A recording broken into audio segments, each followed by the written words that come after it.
What's up guys? Welcome back again sa aming YouTube channel. So ngayon, nandito tayo ngayon sa IKEA. So again, titingin lang ulit kami ng mga drawer, ganyan. Kailangan namin ng kama sa basement. Yeah, so yun yung plano namin ngayon.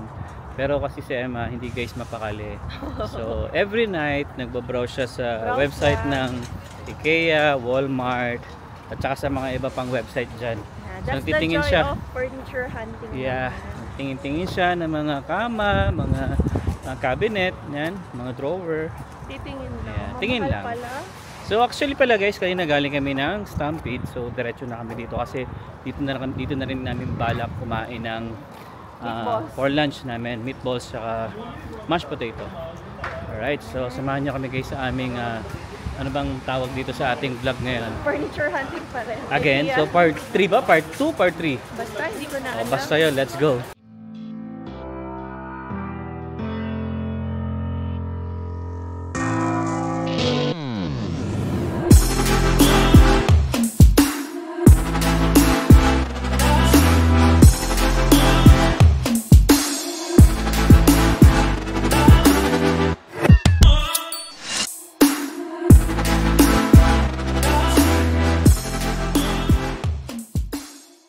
Okay guys, so ito yung aming lunch for today. Yan, meatballs, Swedish meatballs at saka ito mag-Emma guys is yung hotdog and fries. At saka toasted garlic bread. Yes sir. Ayan, so kakain muna tayo guys. Then after na to, maglilipot na tayo dito. Pagbibigyan muna natin yung asawa natin kasi ilang araw ng puyat to. Grabe ka naman. Kakain na muna tayo guys. Guys, katatapos na natin kumain, grabe, ang dami ko nakain. Isahin kasi ina-expect namin na sana magising kaso ayaw talaga, pinipilit namin gumising para kumain pero hindi niya na nagpa-add kasi ako ng meatballs so no choice, inubos natin. Sayang kasi kung hindi naman natin kakainin, di ba? So yan, so ngayon ay magtitingin na si Emma ng kanyang mga gamit-gamit. Yan, so wala hindi mapakali kasi ito kaya sabi ko sige na nga, pagbigyan na natin to. Ayan, so ganito siguro talaga guys pag mag-aayos ka ng bahay. Ayan, so, kasi yung ibang gamit namin guys, i-donate namin talaga yung mga drawer na pinamili natin sa Goodwill. So ngayon lang makakapag-decide ng mga gamit na pwede, tulad nito. $5 to. Oh, malaki. Ganda. Ganda siya. Yan. Ang hinahanapan kasi namin guys yung sa pangalawang room namin na bed frame kasi may foam na tayo Ayan. So ikot-ikot ulit tayo dito guys. So ano ba mga bibilin mo talaga? Yung mga feeling mo na mabibili natin ngayon? Kama na, dalawang kama. Dalawang frame tapos yung mga access, titingin ko na. Okay. So time niya ngayon guys, wala tayong magagawa. Ayun, ganti yun ang kit to. Kaso mahal, 229. Oo. Ayun Magkano? Yung gilid sana ng Oo, magkano yan? 699, wow. Grabe. Guys, ito may papakita ko sa inyo. Ito yung nabili namin sa Goodwill. Ganto. Sipin niyo yung presyo. $159. So, ganyan na ganyan siya. Iba lang yung color ng foam. Ano ba? Oo, pero maganda pa. Kaya sa Goodwill guys, sa mga starter katulad namin na nagsimula talaga, okay siya. Okay dun. Excuse me. Ayan.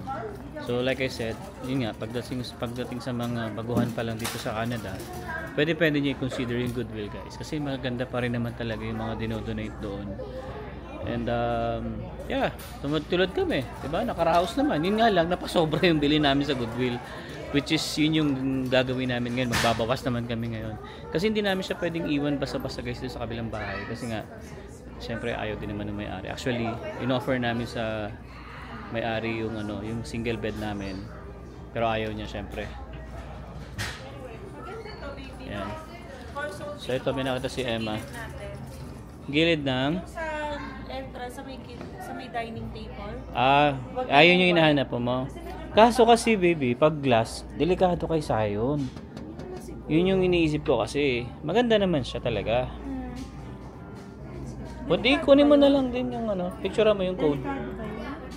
Hindi natin masabi. Alam mo, syempre may bata tayo. Alam mo, pag pinukpok yan, basag agad yan.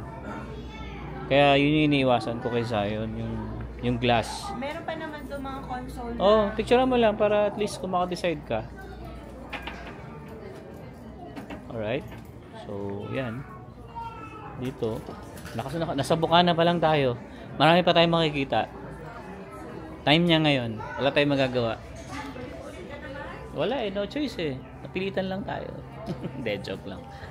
Ayan. Kasi nga guys, Sunday, off natin ngayon hanggang Tuesday. So, marami tayong time para tumingin-tingin. Ito sana baby, ang ganda na to. Itong kapatungan ng TV, no? Kaso sayang kasi, nangihinayang kasi ako dun Nabili natin yun, maganda pa rin naman. Alin? Oo. Pero hindi pa ngayon. Marami pang gastos. Sabay-sabay din. Oo, isa lang. Tama naman talaga yung essential Saka na yung mga video. Ano yan? Ito, console table. At least hindi babasagin. Patungan din ng kunwari may face or accent. Medyo pataba lang. Dapat yung manipis lang para hindi takos siya sa space. Kunin mo na lang. Maganda kasi yung quality match dun sa table. Kunin mo na lang din yung code. Ito yun nasa siya. Yun nga lang, glass nga kasi siya. Ito ba yung binili natin? Mas malaki. Hindi, maliit ito. Mayroong ilalim yun. Ito pala. Ito yung guys yung sa amin, Ito mo, $40 lang. Diba? Not bad, diba? Okay na yan.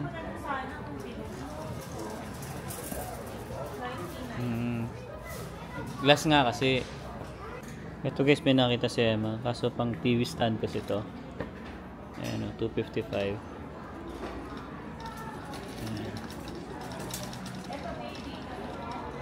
Saan? Saan ilalagay? 195 doon sa console. Ayan na lang. Bilid natin. Magkano? 195. Puti. Pwede pa, kasi may matataguan ka.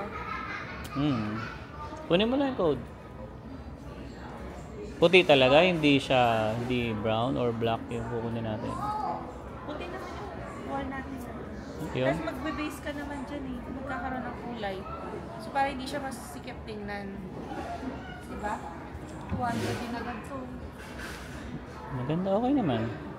at least malinis, tapos may malalagay ka pa. Diba? Tingin pa tayo. Tingin. Basta kung picture mo lang kasi nandito kasi guys yung kung saan mo siya makukuha. Kung anong aisle. Ito, may mali ito. 35.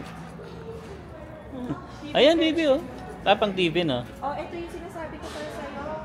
99. Yan, okay din yan, Tapos, mag-a-add ka ng drawer yata. Maganda yan, baby. Mas maliit siya. Ito. Oo. Kasi yung isa, mas mataba. Mas, mas wide. Kumpara dito. Tingnan nga natin ulit. Mas mas mataba siya kumpara dito. Kasi ito, mas maliit. Ito. Pwede nga ito sa TV. Ayun, ang TV bench talaga siya. Mababa. Pang TV, Pwede pang TV. Papalitan mo ba? Maganda, pwede naman. Magkano? 99 lang? Pero parang, yun pa ito mas maganda ito kung sa TV natin. Lalagyan mo nito. Ayun ito. Para yung PlayStation nandiyan na rin sa ilalim. Ito nga, mga ganyan talaga. TV bench. TV bench. Hindi na to console. Pababa na siya ng pababa. Yeah. Hanap lang. Meron yan. So guys, ito yung napupusuan ni Emma na frame dun sa aming basement. Pero inisip niya yung color. Sabi ko, yung dark na lang. Dark oak. Ay no, yung white baby maganda rin. Yeah, maganda rin white. Siyempre.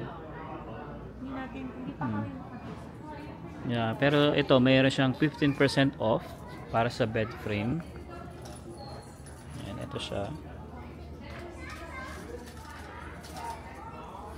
Tingnan natin itong ano niya. Yeah. Ito siya, style. Yan yung gabi-gabing tinitignan ni Emma. Kulang na lang bili niya lahat ang color. maganda rin. Gusto mo kung yun, kasi ito yung nightstand na friend. So hindi pa rin makadecide si Emma, guys. Actually marami kasi magaganda din. Kaya malilito ka talaga kung ano yung mas pipiliin mo. Tsaka yung pa pala ang problema. Baka hindi magkasya doon sa sakyan namin yung headboard. So yun yung inisip namin. Tapos pag nag-online ka naman, yung gusto namin ni Emma ay hindi siya pwedeng i-deliver. So yun yung problema. Oo, yung iba pwede. Yung iba pwede eh, pero yung napipili, yung nagugustuhan niya doon, malapit kasi yung headboard niya. So hindi papasok dun sa sakyan namin. Yan. So yun yung problema namin ngayon. Okay, so ano masasabi mo? Ang hirap. Ayan guys, sa mga kama dito. Dami. Meron naman simple, pero ayaw naman ni Emma nung ganong Okay lang kayo ano. simple. Gusto mo yung pinaka-basic. Kasi iyon, kasya sa sakyan. Saan nga ba yung sabi ko sa'yo kanina? Ito baby, oh, mas maliit yung headboard niya. I mean, oo. Yan, kasya yan. Kasi sasakyan natin yan. Para mas mahaba siya. Pero syempre, kasi di ba guys, yung box yan, syempre may styro pa yan. So mas mahaba siya.